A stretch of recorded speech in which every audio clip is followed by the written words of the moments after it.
Salut et bienvenue dans Ciné Mercredi. Je profite de cette émission parce qu'on est là entre nous, l'équivalent d'une grosse salle de classe, pour discuter un peu. C'est intime, c'est bien. Le prochain Ciné Story est presque terminé, je pense qu'il est cool, donc j'espère que vous serez présents dimanche prochain. Enfin, dans 4 jours. Je vais essayer de faire évoluer un peu l'émission, surtout sur la forme, dans les prochaines semaines, alors je compte sur vous pour me dire ce que vous en pensez. Et je vais essayer aussi de changer la formule du Ciné Mercredi. Je sais pas encore comment, mais j'y réfléchis. Sinon, qu'est-ce qu'il y a d'autre? Ah oui, j'ai eu une putain d'idée pour la réalisation de reportages. Bon, je peux pas encore m'y consacrer parce que si vous êtes que 12 à le voir, c'est pas très rentable, mais si un jour je peux le faire, il y a des risques que ça vous plaise. Bref, on a parlé de maquillage dans le précédent Ciné Story, disponible ici. Et il est temps de vous parler de Monsieur Tim Burton. Je sais pas si j'adore ou si je déteste Tim Burton. En fait, j'ai surtout l'impression que Burton s'est tellement noyé dans son propre univers qu'il est impossible pour lui d'en sortir. Je suis mitigé, j'ai un peu plus de mal avec ses films récents, alors qu'Edouard aux mains d'argent et Big Fish sont à mon sens ses deux plus grandes réussites. Mais on va s'intéresser aujourd'hui un peu à Beetlejuice. J'adore dire ce mot.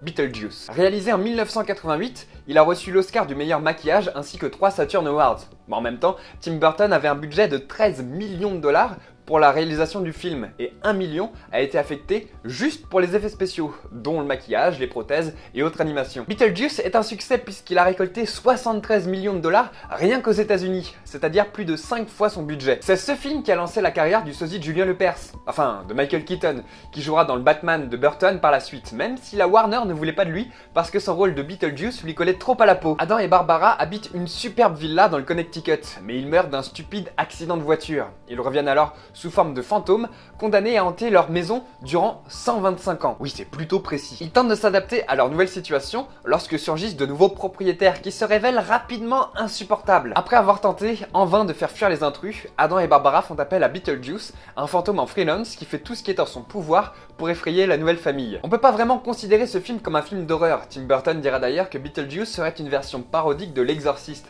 C'est plus une comédie fantastique en fait. Si vous aimez Tim Burton, vous allez forcément aimer ce film, parce que c'est lui qui pose les bases de son univers reconnaissable entre mille. Franchement, allez le voir, je déconne pas. Dites-moi ce que vous en avez pensé dans les commentaires, et n'oubliez pas le pouce bleu avant de partir. Bisous.